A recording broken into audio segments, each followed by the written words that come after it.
We're in Acts chapter 28 this morning, and it's rumored that if you know the name Ernest Shackleton, he's a man of long ago who set out to cross the Antarctic on foot, and he sailed through the Southern Ocean to get there.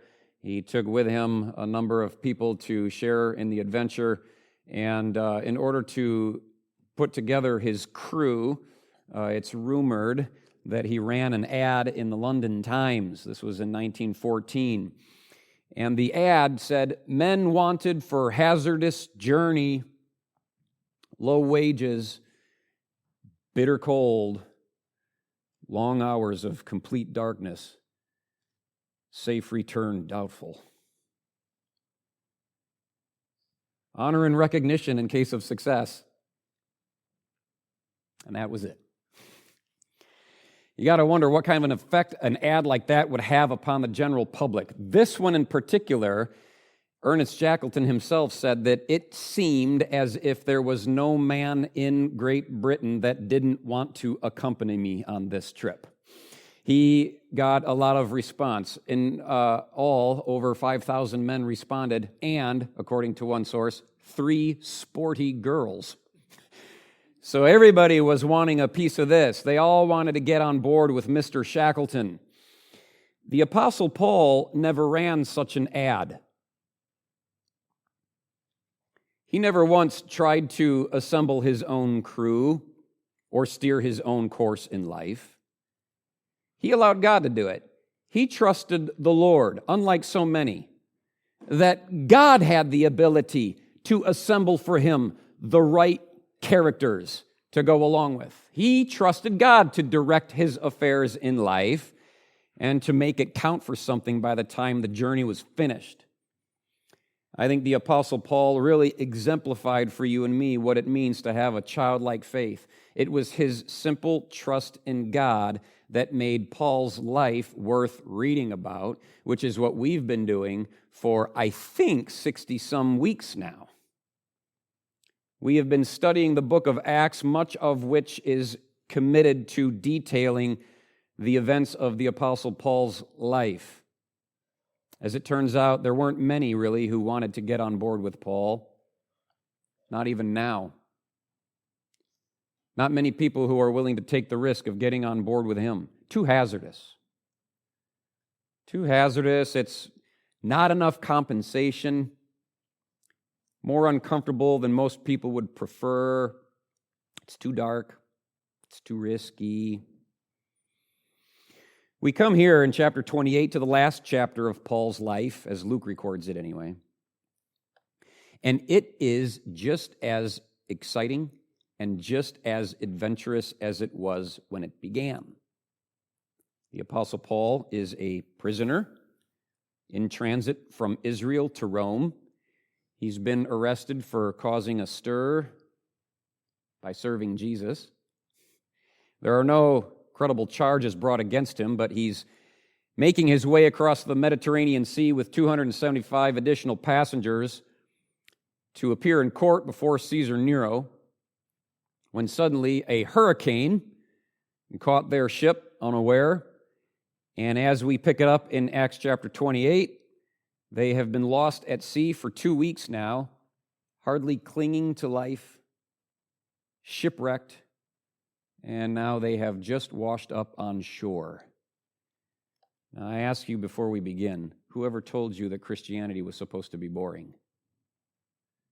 And if your Christianity is boring to you and to anybody who you would ever tell it to, it may just be because you're not really on board with the Apostle Paul.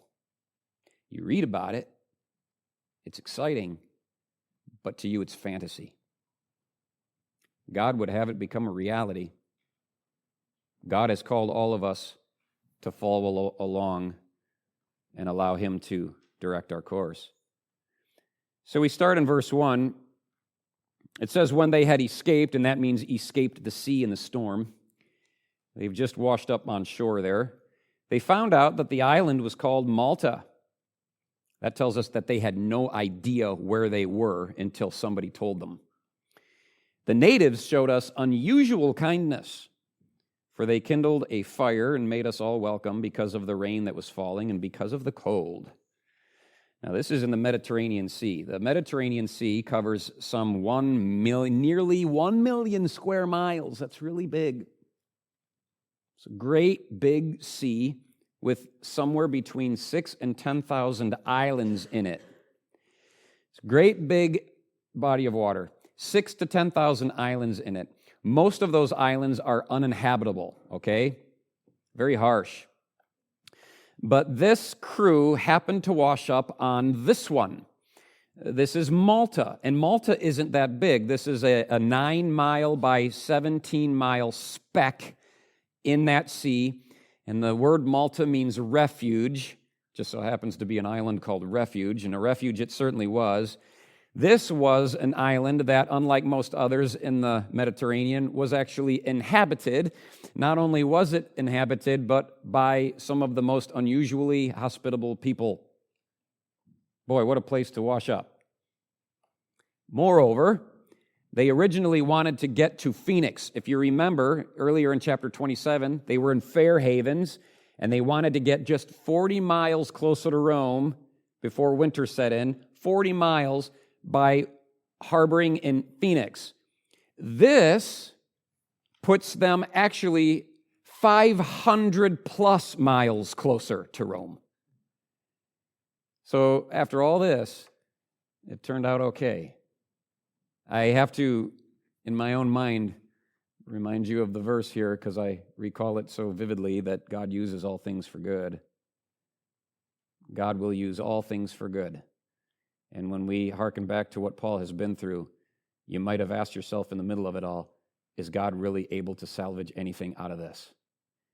We've lost our lives, our ship, we've lost our cargo, we've nearly lost our lives. How is God going to make anything out of this? And he does. So they are over, five, I have to do some quick math, 10, 11, 12 and a half times closer to Rome than they ever thought they would have been at this point. They are accosted by a very hospitable people. The original word is barbaric. When it says natives, it's barbaros. It's where we get the word barbaric. You couldn't have asked for better barbarians to find you there on the shore. Could have been cannibals, but it wasn't. See, God wanted them on this island, Malta. They've got business to attend on this island. Nobody ever would have known it. And had God not interfered like he did and redirected that ship, they never would have done this. And by the time we're all said and done, Paul is going to so minister to these people that church tradition tells us that the one in whose estate they stayed for 3 days, Publius, he is going to convert to Christianity, and he's going to start the first church on the island of Malta. And if you're unaware, this is still an island to this day that is more densely populated than most other places on this planet, including India. And India is quite populated. But per square mile, there's, from what I understand, almost 500,000 people on an island that's 9 miles long and 17 miles wide. And Christianity found them 2,000 years ago. So there they are. God is in direct control of these affairs. In Psalm 107, it says, "Those who go down to the sea in ships see the works of the Lord. For he commands and raises the stormy wind, which lifts up the waves of the sea. They mount up to the heavens, they go down again to the depths. Their souls melt because of trouble. They reel to and fro and stagger like drunken men, and they're at wits' end." This is kind of what we've been reading. "And they cry out to the Lord in their trouble, and he brings them out of their distresses, and then they're glad, and he guides them to their desired haven." So here is Paul and his crew on Malta. But in verse 3, so there's a change of tone here. They made it. Everything's great. But when Paul had gathered a bundle of sticks and laid them on the fire, a viper came out because of the heat and fastened on his hand. You just thought you made it. You thought, all right, I'm here. And God just kind of heaps more on you. You ever felt like that as you serve the Lord? It's interesting. I've always in my mind had that visual of ants on a sidewalk. You know, where the seam of the sidewalk is, ants always build mounds there. You've just seen those before? Little hills of sand. Have you ever been so evil as to like cover them up and like dump the sand, like ruin it? Some of you are shaking your heads. You guys are evil. I've never done it, but I've met people like you, and it's horrible. No, if you've ever done it, you wait for a while, and what happens? Pretty soon, boop, an ant pops out the top, and pretty soon they're back to building. And sometimes, honestly, as I serve the Lord, I've had that feeling before where God is just, the harder I work, the more He dumps on me. And I have to keep rebuilding. I have to keep climbing out the top again. And it can be a little bit daunting to serve the Lord when you know that for all your service, you may or may not get any respite. And Paul, after all of this, he's there on the island, and you think, we survived, and he gets bit by a poisonous snake. Now, before we deal with the snake issue, I want to show you a little detail that's easily overlooked in that verse. You go back to verse 3. Paul was gathering sticks. And that might seem like a trivial little detail to fix our attention to, but I want to because I think it's worth our recollection here that the Apostle Paul is just as battered and bruised as anybody else that was on that ship. He is no less exhausted. He is no less hungry, wore out, cranky than anybody else. And what's he doing? He's still serving. He's not just going to sit there and expect everybody else to gather sticks and make a fire. He's going to pitch in, and he's going to serve with what energy he has left. Now you go, what would possess a person to do that? Generally speaking, most people in a situation like that, where they're exhausted, they're just tired, they had enough, would probably just like try and find a place to sit down, maybe take a nap, have a hot cup of tea, try and warm up by the fire that somebody else built. What would drive Paul to continue serving after all of that? Well, he tells us in 1 Corinthians 9:19, he says, though I'm indebted to no one, like I don't have to do this, he says, but I have made myself a slave to everyone. And here's why: to win as many of them to Christ as I possibly can. Why is Paul still serving? Because he wants these people to come to Christ. Hell for them will be far more uncomfortable than a cold, wet night on an island will be for him. And so he's going to help build this fire. In Mark chapter 9, verse 35, Jesus said, whoever wants to be first, this is why Paul is so much spoken of even 2,000 years later, because he's first. He's preeminent among the apostles. How did he get there? By following Jesus' instruction in Mark 9:35, when Jesus said, whoever wants to be first must take last place and be the servant of all. You want to be first? You want to be first? You want to get ahead? You want to be on top? Then go low. Be a servant. Be a slave. Serve everybody. Treat everybody like they're better than you. Serve, serve, serve, and then serve some more. And what an impression the Apostle Paul's attitude and conduct has left upon this world. I mean, the fact that we're still sitting around reading about him and highlighting the fact that this dude was gathering sticks once, he's building a fire. Man, what a guy. What an example to follow. And what does Paul get for all of this? What does he get for all of his humble service? Bit. That's what. He gets bit. How do you like that? When you serve for as many years as Paul had, you are bound to get bit sooner or later. And it probably won't be by a snake. It'll probably be a person. Somebody come along and wound you, deeply wound you, with some unwarranted jab that puts poison in your blood. That's what's going to happen. It won't be a snake. And what they do to you will inflame your emotions. It'll maybe even stop you from serving people ever again. It's not an if on this one, it's a when. I've told people before that you're going to get hurt. And the reason it hurts so badly, and the reason it's so lethal, is because it's not a snake. See, people can more often, I think, survive a snake bite than they can being wounded by somebody else's words or behaviors. And I've seen this oh so often in the church. People get hurt. It fills them up as with venom.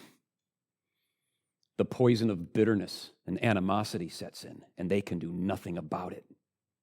And oftentimes, they'll quit serving us from that day forward. We never see them again as if they were dead. Now, here's a thought. You remember that there were 276 passengers on that ship. Here on the island, gathering around that fire, are those 276, plus the natives that have come to help them and to show hospitality to this crew.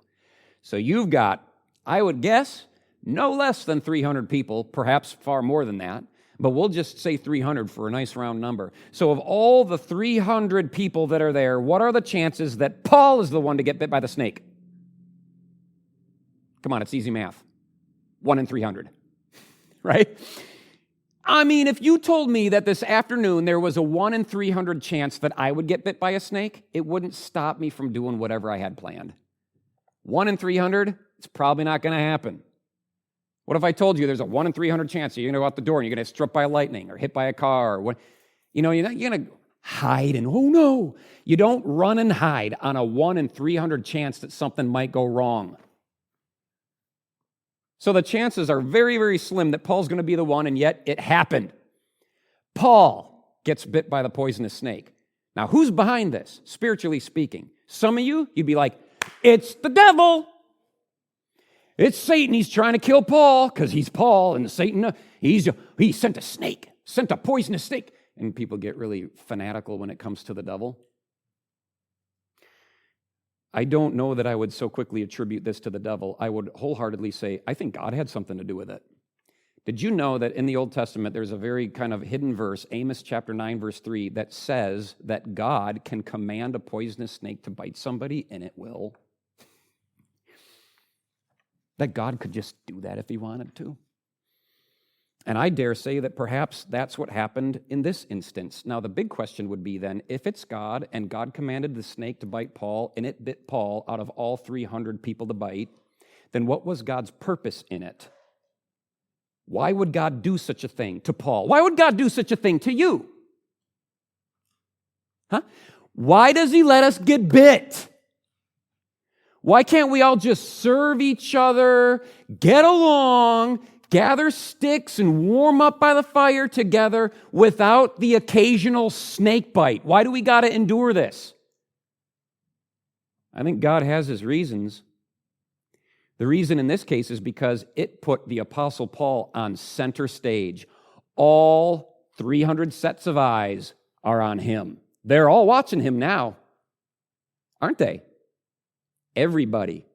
And out of all 300 or so people, who did God want on center stage? Paul. Not Julius the centurion, not one of those fickle soldiers that tried to run for their life already, not any of the other prisoners that were on board, and not any of the natives either. He wanted Paul to command the audience, to secure their attention. Why? Listen to me. Because there ain't hardly a single born-again Christian in that entire group.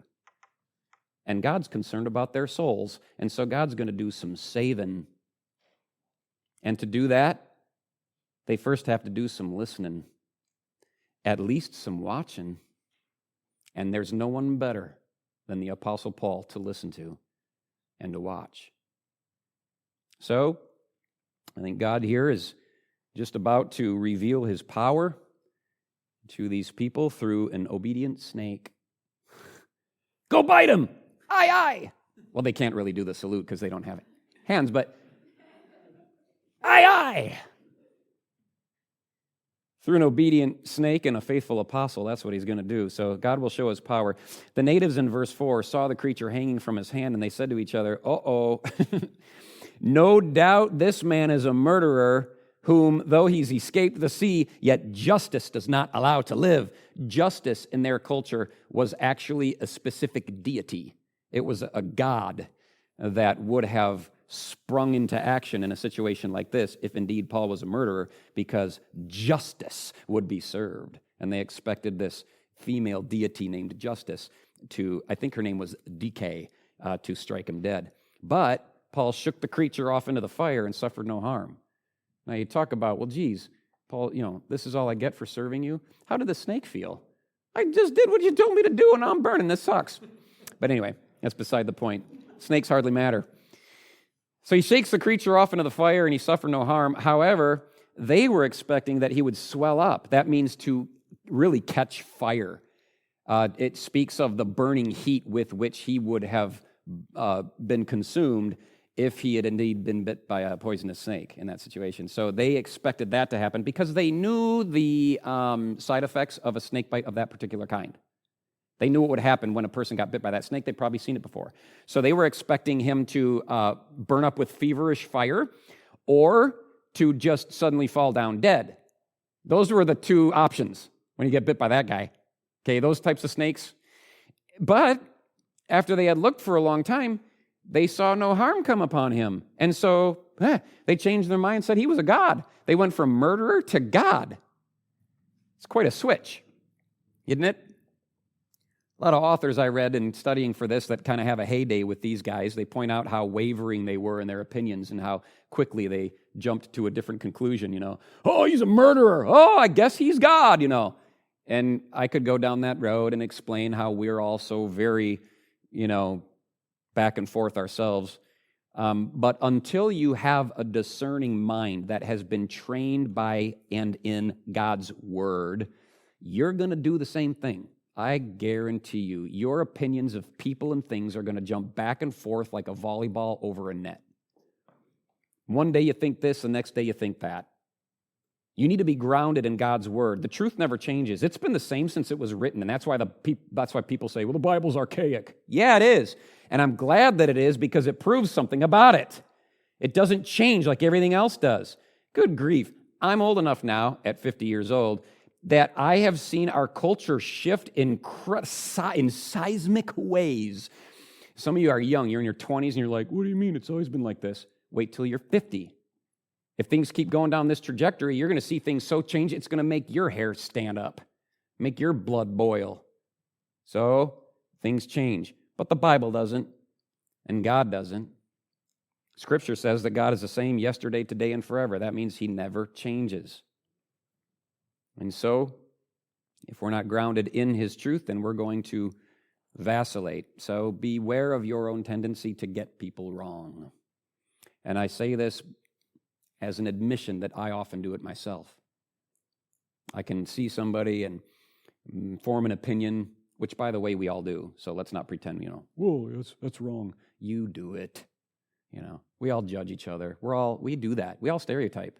I'll be the first to admit it. I stereotype. As soon as you walk in, if I've never met you before, I'm already looking and going, and I'm listening to my time. I'm formulating an opinion on you. I have no choice. It's natural, and it's normal, and I think it's healthy, and we all do it. But we have to be careful about it because the opinion we get needs to be well informed.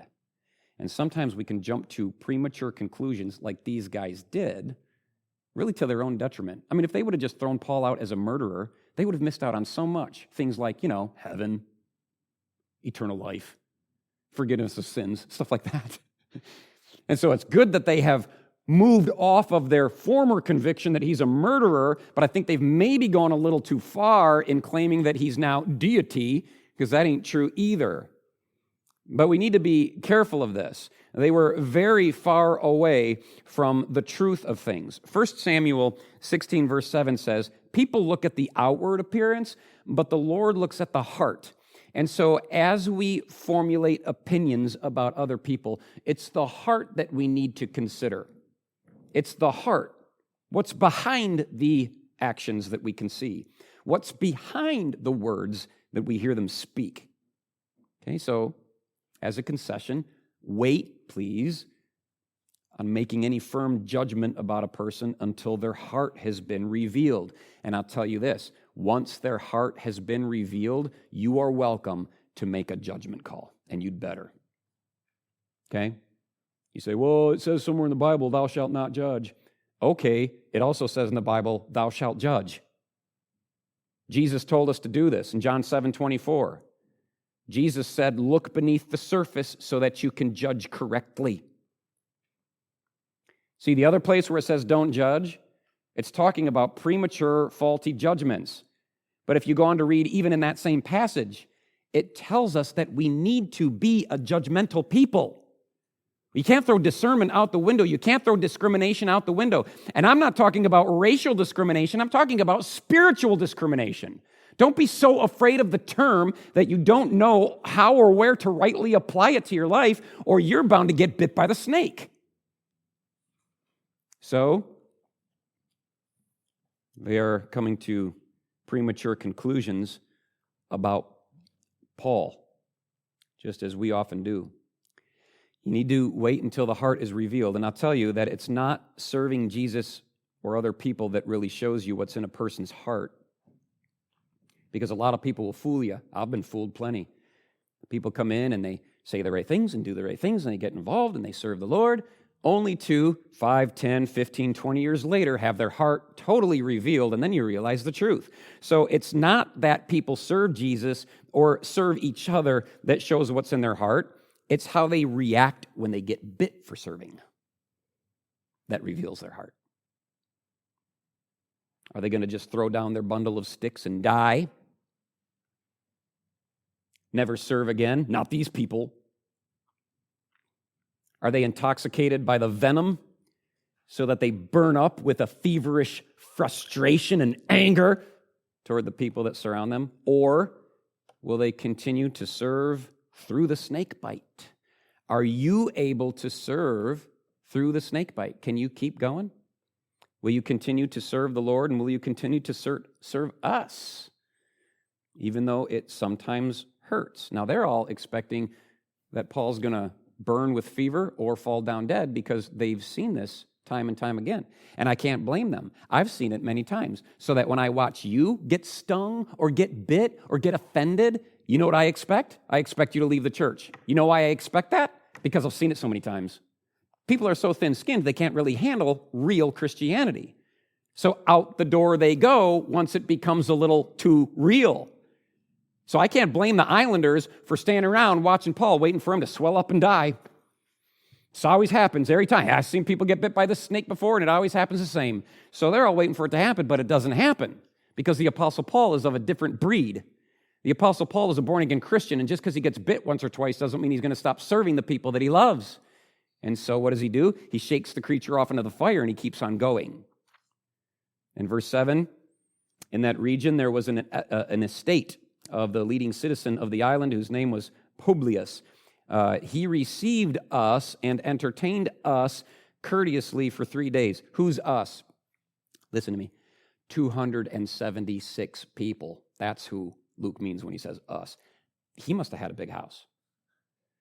I mean, when he received them, he lodged them for 3 days. He entertained them. That means he probably fed them, clothed them, and gave them a place to sleep and rest. This guy was quite the leading citizen. In verse 8, it happened that the father, his dad, was sick. He had a fever. He had dysentery. Paul went into him and prayed, and he laid his hands on him and healed him. And so when this was done, the rest of those on the island who had diseases also came and were healed. This is just really some ministry that the Apostle Paul has got going for himself on the island of Malta. Malta was very populated, by the way, and again, today it's even more so, but there were some Romans on that island because it was governed by Rome, but then there were also the natives, and these are barbarians, is what some translations would read, but they were barbaric in speech, mind you. Barbaric refers to the way they talked, not the way they acted. So these aren't, like bone through the nose and like beat people and eat meat, eat the people they beat. These were, because of their language, it simply means foreigner. So barbar describes their language, barbaric. So barbar. If you've ever been to a foreign country whose language you didn't speak, it's gibberish. You know, it might as well be bah, bah, bah, bah, bah, bah, bah, bah, bah. And so that's where the name came from. And so these are foreigners. They back then spoke which now is extinct, a language called Punic. It's Carthaginian, or it's a derivative of the Phoenicians, their language. All this to say that there would have been a language barrier there between Paul and these natives. Paul couldn't speak their language. They couldn't speak Paul's language. Now remember, there were Romans on the island who spoke Greek. Paul spoke Greek, and there must have been ability to translate. I'm guessing that Publius, being this leading citizen and as cultured as he seems to be, could have stood in as a makeshift translator for Paul and his crew if communication with the natives was necessary, which I think the Apostle Paul spent the next 3 months attempting in the best way he could to communicate the gospel through any Roman or Greek-speaking person on that island to them and through them to the natives or the barbarians. And so we look at this and we see that there is ministry happening immediately. And it starts with miracles, which I think is interesting because where there's language barriers, God can find a different way to reach people. And here he chooses to do it through miracles. And so Publius's dad was sick with some fever. Multiple commentaries tell me that it was some kind of bacteria that found its way into infected goat milk, and it was unique to that island, and it would result in burning fever and oftentimes death. So this was lethal, okay? Kind of a weird thing. Goat milk, could kill you. Well, it could, and it often did, and so there is this dire situation that the father finds himself in, but Paul goes in and heals him. And when we look at this, and then everybody else from the island comes, and they get healed too. And so this is really just like a scene right out of the Gospels where Jesus would just be accosted by crowds of people with sicknesses and stuff, and he healed them all, the Bible says. And so now Paul gets his turn. And in looking at this, you might, you were, I think, maybe a little tempted to be impressed with Paul's supernatural gift here of healing. But there's something else that's going on, and you wouldn't know it, but it's just as impressive as the ability to heal people from sickness with a magic touch. And that which is equally impressive is humility. Not in Paul, but in Luke. Okay, let's not forget that Luke is there. When he says us, he's including himself. He's the author of this book. And Luke was a trained physician. So he specializes in dealing with sick people. And yet in this situation, he steps aside and allows Paul to do the work. Paul heals these people. Paul gets the glory. Paul gets the credit. And Luke doesn't need any of it. All he wants to do is write this stuff down. He's busy journaling. He's writing a biography. He doesn't need to be a doctor anymore. Paul's doing a fine job. The Apostle Paul is helping people with their illnesses more than Luke ever could have as a doctor. And so him stepping back like this and allowing his colleague to do what Paul did is a remarkable act of meekness and humility. So here's what I want to get out of this, you guys. I meet Christians all the time who are far more obsessed with spiritual gifting and power than they are with developing meekness and humility in themselves. And I'll tell you which one is far more possible, but far less likely. Meekness and humility. You're probably not going to heal people with a magic touch. If you've ever tried it, you've probably embarrassed yourself. Right? You ever gone to a hospital and just laid hands on people? Oh, Lord, heal. And it doesn't work. But you know what you can do? The Bible commands you to do it. Humble yourself. Humble yourself in the sight of the Lord. That's up to you. See, I think the reason people want miracles and supernatural spiritual gifts and all this kind of stuff is because it's easy. God does all the work. All I got to do is a quick prayer and then boom, there you're healed. And then I get all the credit. But humility, oh my goodness, that's hard work. You want humility? You're going to get pounded. And you're going to have to learn to work through snake bites. And you're going to have to learn to continue serving through fatigue. And you're going to have to learn to be a slave, to be last among many rather than first of them all. You're going to have to go low in life and take that low road. And then humility is cultivated in you. And we don't see that as much as we ought to in the church. But I'm glad for one that Luke wasn't so immature. If Luke needed to be the man and he stepped in and, oh, Paul, I got this. I'm a doctor. I got my stethoscope. Step aside. Yeah, he's sick. All right, he's sick. We're going to have to get some medicine. We're going to get a cold washcloth for this man.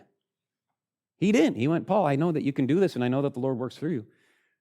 So pray for this guy and heal him. I'll write it down. I'll make sure I get every last detail.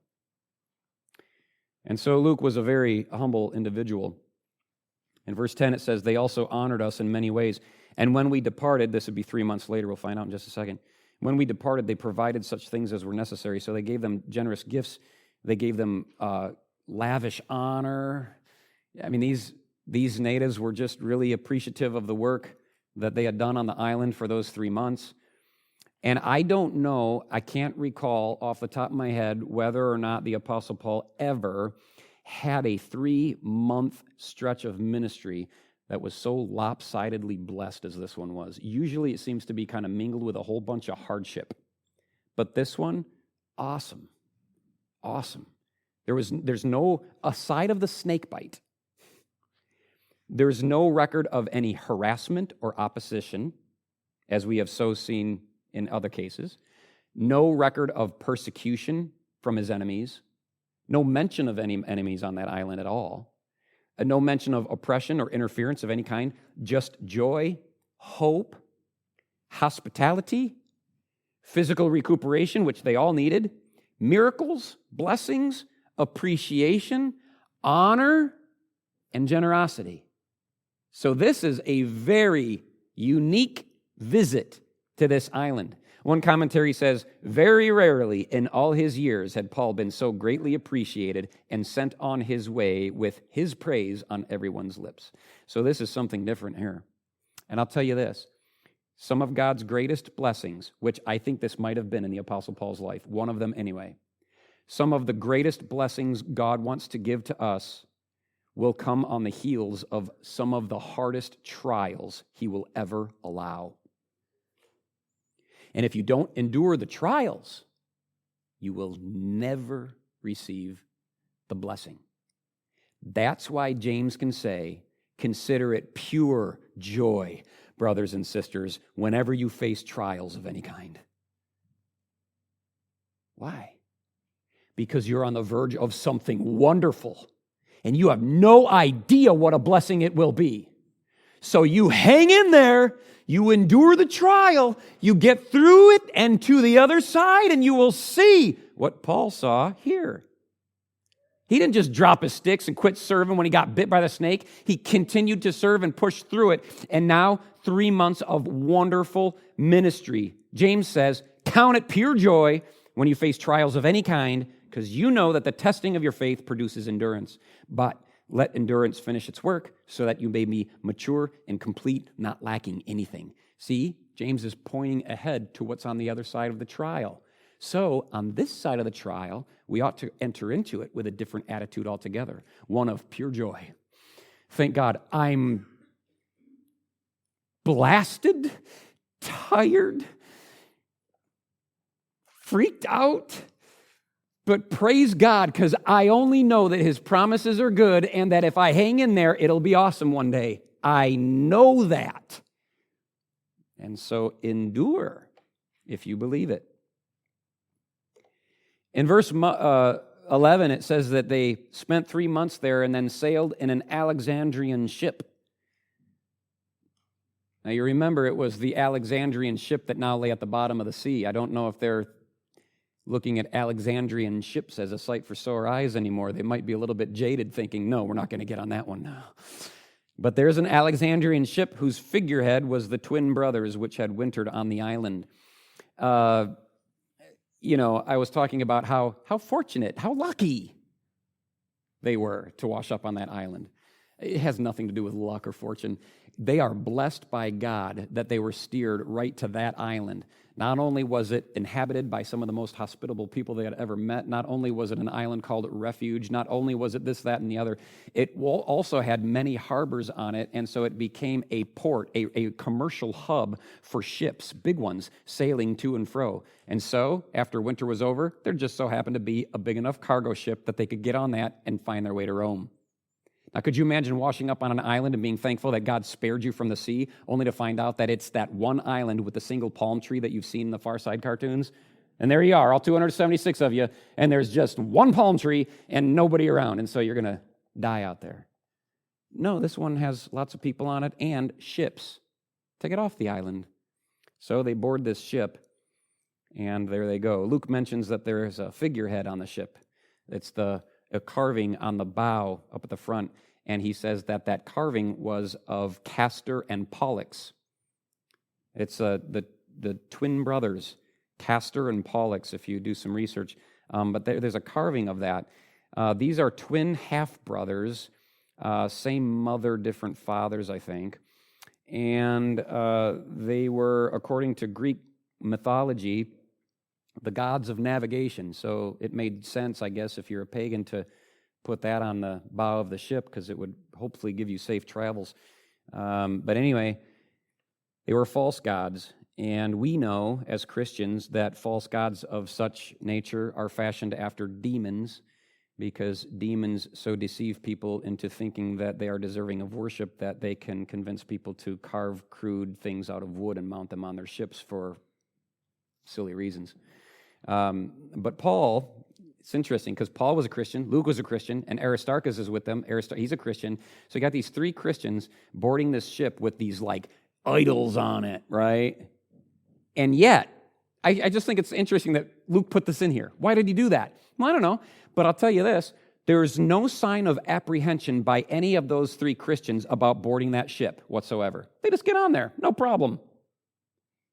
Because they knew that their fate wasn't decided by some pagan ship that they rode on. Their fate was determined by the sovereign God that they served. I think there are some Christians that have a very weak conscience, and they wouldn't let themselves get on that ship because it has a weird idol on it. Why so spooked? Why? Do you think they're going to get you? I mean, why is it that we have such a sensitive conscience to things that don't deserve our sensitivity of conscience? And yet so often our consciences are seared to the Holy Spirit, who's trying to get us to give our attention to other things than like silly idols that don't mean anything. And yet we don't listen to Him. Our conscience is insensitive toward God and too sensitive to the things of this world. And Paul and his friends were in the world, yes, but not of the world. They can ride that ship, but they don't need to worship the gods on the front. So all is well.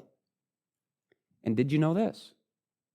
That a carved idol has no more power and influence in your life to make you evil than any Judeo-Christian relic does to make you holy. So it don't matter if you have a Buddha statue or a cross of Christ. Neither one of those plaster, metal, wooden things does anything for you. You think a cross does anything to make you holy? A little statue of Jesus? Or a Star of David necklace? Or a Christian t-shirt? Or a stupid bumper sticker? You think that does anything to make you holy? It doesn't. No more and no less than any stupid idol of Castor and Pollux is going to do to make you evil. The Apostle Paul knew this very well himself. In 1 Corinthians 8:4, he says, "We all know that an idol is nothing." Idols that have been fashioned by demons and idols that have been fashioned by Christians and for sale in merchant shops everywhere, and crosses with Christ on them. I actually got in trouble for saying that one time at one of the biggest sort of Christian meccas in our country, St. Augustine, Florida. They say that that's the birthplace of Christianity in America because they had the first Catholic Mass there. And so, of course, they've got these grounds and a gift shop and a house of prayer, and it's very, very Catholic. And I used to be the groundskeeper, 17 acres. I cut the lawn and raked the leaves and swept the floor of the gift shop. And of course, in the gift shop, there's all this merchandise for sale, all just crosses and Mary and Jesus and every saint you could think of. And none of it bothered me so much as the Jesuses. My conscience was offended that we have turned Christ into a plastic figurine for $5.99 a piece. And I said so. and I got pulled into the office. That somebody told on me, and I had to go answer for it. But I'm telling you that the Apostle Paul knew that plastic was plastic and wood was wood, no matter what shape it took, and it had no bearing on your Christian maturity or lack thereof. So if you want to be a dynamic Christian, don't worry about the stuff you have or the world you live in. Be concerned about the things you think and the actions you take. Surrender your life to Christ and don't worry about your Christian t-shirt. Now, I don't care if you wear a Christian t-shirt or not, but if you're not surrendered to the Lord, you have no business wearing it anyway.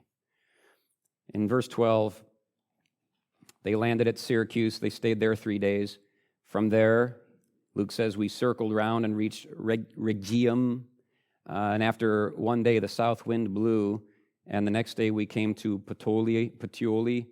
And then we found brethren, that would be Christians. And we were invited to stay with them for 7 days. And so we went toward Rome. If you noticed, it says that the south wind blew. Did you get that? The south wind blew. We've heard that before. But the last time that we heard that was in chapter 27. The last time the south wind blew, it provided them with a false sense of security. They assumed that they were doing the right thing when it was in fact the wrong thing. They had rejected godly counsel, if you remember, and the south wind gave them the impression that they were actually going in the right direction, which they weren't. This time, it's different. Same south wind, but they're in the will of God this time. What's the difference? One commentary asks the question, what's the difference between the two south winds? Well, one of them led them in the direction of God's will, the other one took them away from it. It says, when we're discerning God's will, we need to be sure that our voyage lines up with the Word of God, the Spirit of God, and the counsel that God provides, lest we end up a veritable shipwreck. South wind is neither here nor there. Sometimes a gentle breeze will blow you into disaster. So don't look at your circumstances and think, well, I guess this is God's will because it's wonderful and pleasant and it's what I want. Verse 15, from there, when the brethren heard about us, these would be the Christians in Rome, they started out and came to meet us as far as Ave Forum and 3 inns. When Paul saw them, he thanked God and took courage. So now they have landed at Puteoli, and that would have been right close to where the Appian Highway ran. It was really state-of-the-art highway system that went through Italy and through Rome, and many travelers. So they found that. Now, their whole motley crew is walking that road. You've got criminals there, you've got soldiers there, you've got a few Christians. And as they're getting nearer to Rome, they're greeted by this undisclosed number of Christians. There had to be a good number of them that are coming down from Rome. They've walked 43 miles. That's the distance between Rome to the Appii Forum. And then 10 miles later, as they go on, there's 3 taverns. That would have been 33 miles from Rome.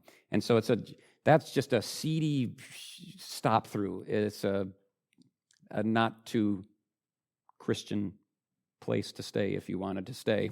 And so their group keeps getting bigger and bigger the closer they go to Rome. And so here they come. And you got to wonder, you remember Julius? He's the centurion that's been kind of in charge of Paul the whole way through. You got to wonder what he's thinking in this trip. And now as they get closer to Rome, here's this mob of strangers, and they don't even know Paul, half of them. And they're like, hey, Paul! And Julius is watching this going, who are these Christians? They just love each other even though they don't know each other.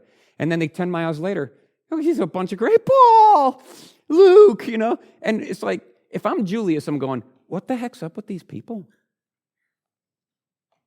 One commentary says, there's been no Caesar who ever had a warmer reception on his way to Rome than this unsung Jewish missionary. And so Julius, the centurion, is watching this going, man, because there's Paul in chains, right? So he's in cuffs. He's accompanied by guards. He's flanked by criminals. He's on his way to court, and he's receiving a hero's welcome.